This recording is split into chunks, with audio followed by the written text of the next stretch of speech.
বইমেলা, পাঠকের মিলন মেলা। বইমেলা মানেই বইপ্রেমীদের প্রাণের উৎসব।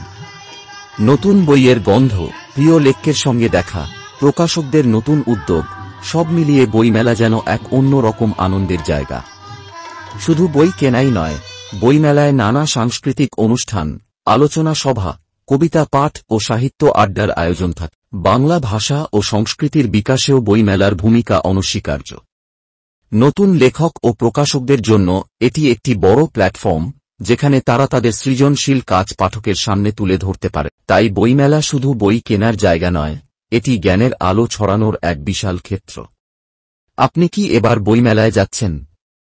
কোন বই পড়ার ইচ্ছে আছে? বইমেলায় হারিয়ে যাওয়া মুহূর্ত। বইমেলার শেষ বিকেল, চারদিকে মানুষের ভিড়, নতুন বইয়ের গন্ধ আর মাইকে ঘোষণা শব্দ মিলেমিশে এক অন্যরকম আবহ তৈরি করেছে।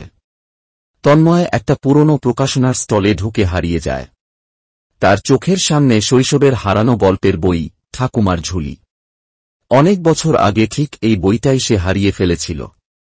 হাতে নিয়ে পাতা উল্টাতেই পুরনো দিনের স্মৃতি ঝাপসা হয়ে আসে চোখের সামনে। বইমেলা শুধু বই কেনার জায়গা নয়, স্মৃতির মেলায় ফিরে আসার জায়গা। আমার ছেলে মেয়ের নতুন হয়ে থাকলে অবশ্যই ফলো করো। ইউটিউব চ্যানেল থেকে দেখলে সাবস্ক্রাইব কর, পাশে থাকা বেল আইকনে অন করে দিও। Bye bye.